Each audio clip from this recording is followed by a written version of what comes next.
আমাৰ খানাপাৰা ৰঙালী বিহু সন্মিলন ইয়াত আজি প্ৰায় 52-53 বছৰ মানেই হ'ল, ধুনীয়াকৈ হৈ আছে। এইবাৰ ছানৰাইজ মছলাই এইটো অফাৰ দিছে এটা গাঁৱলীয়া পৰিৱেশ দেখুৱাবৰ কাৰণে।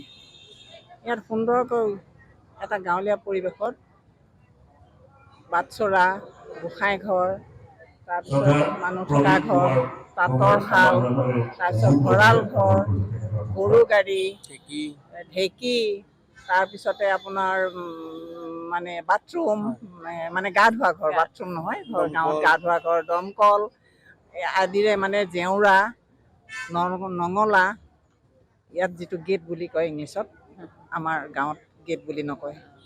তাৰপিছত তামোল গছ ৰুইছে, সকলো ফালে মানে একদম ফুলনি বাগিচাৰ পৰা আদি কৰি পিৰালিত ফুল ৰুইছে, ৰুই একদম গাঁৱলীয়া পৰিৱেশত সুন্দৰকৈ সজাই তোলা হৈছে।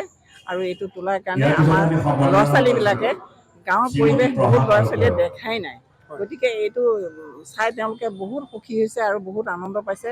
আমিও ভাল পাইছোঁ, আমিও গাঁৱৰ ছোৱালী, এতিয়া গাঁৱলীয়া পৰিৱেশটো পাই বহুত মনত আনন্দ পাইছোঁ। এনেকৈ সদায় যাতে হয় তাৰ কাৰণে আমি আশা কৰিছোঁ, আৰু ল'ৰা ছোৱালীবিলাকে তেতিয়াহে শিকিব পাৰিব আৰু আগবাঢ়ি যাব পাৰিব, গাঁৱৰ পৰিৱেশৰ লগত মিলিব পাৰিব। বিহু বুলি ক'বলৈ যিহেতু ছানৰাইজে এটা নিদৰ্শন দেখুৱাইছে, কি ক'ব আপুনি?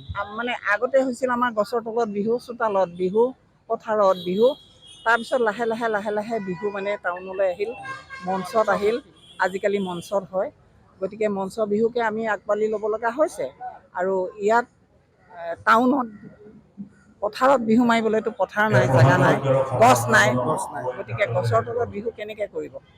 সেই পৰিৱেশটো মানে নাইকিয়া হোৱা নিচিনাই হৈছে।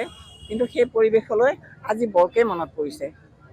গাঁৱলীয়া পৰিৱেশটো দেখা পাই আমি যেন গছৰ তলত নাচিম এতিয়া, এনেকুৱা ধৰণৰ মনত মানে অনুভৱ হৈছে।